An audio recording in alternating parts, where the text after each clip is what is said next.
very special bond. I mean, the whole idea of this competition, nobody really understands when you watch the competition what goes into the competition itself. I mean, you realize for a year and a half, they've been training for 5 hours.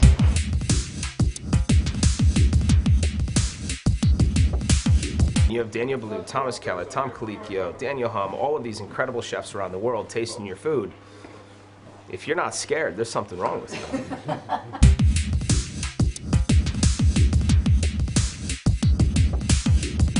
You know, the Bocuse d'Or is interesting because you make one menu and you stick to it.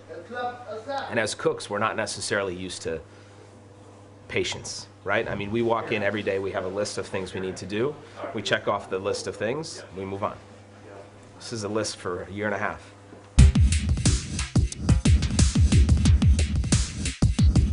It's a lot of work, of course, and it's a lot of pressure and stress and all of that. But beyond all of that, it's also a lot of fun.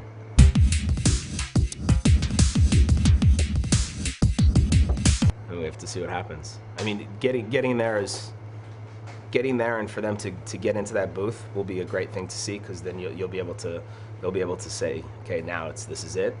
But we'll see what happens Wednesday. I mean, it's, you know, they have 5 hours and 35 minutes to become the best in the world.